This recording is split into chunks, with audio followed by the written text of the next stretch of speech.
పల్నాడు జిల్లా గురజాల నగర పంచాయతీలో రాజకీయ సెగలు చెలరేగాయి. జంగమహేశ్వరం గ్రామాన్ని నగర పంచాయతీ నుంచి తొలగించాలన్న ప్రతిపాదనపై ఓటింగ్ నిర్వహించాల్సి ఉంది.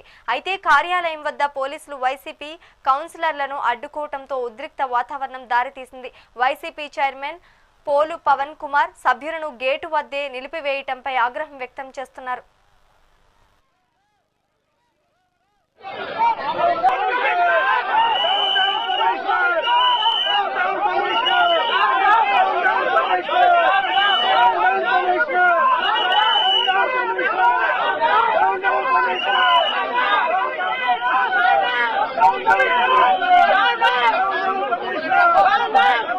దౌర్భాగ్యం కూడా ఈరోజు జంగమేశ్వరం గురజాల నగర పంచాయతీని విడగొట్టే ఆలోచనతో ఈ యొక్క కూటమి ప్రభుత్వం కౌన్సిల్ సమావేశం పెట్టింది.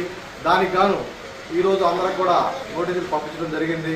దానిలో కొంతమంది కౌన్సిలర్స్ని, వైసీపీ కౌన్సిలర్స్ని ఈ యొక్క ఎమ్మెల్యే అర్పణి శ్రీనివాసరావు గారి ఆధ్వర్యంలో బెదిరించి ప్రలోభాలు పెట్టి ఒక 6గురిని వాళ్ళు వశపరచడం కూడా జరిగింది.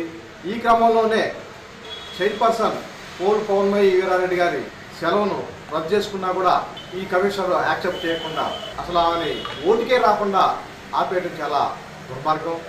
మరీ ఈ యొక్క పోలీసు వారు, ఈ కమిషనరు మరీ విడ్డూరంగా చేస్తున్నట్టుగా ఉంది. అది కూడా కోఆప్షన్ మెంబర్స్కి నోటీసులు ఇచ్చారు, వాళ్ళకి మొత్తం కూడా బయలా ఇచ్చారు, రమ్మన్నారు.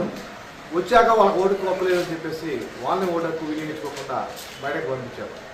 దౌర్భాగ్యం కూడా ఈరోజు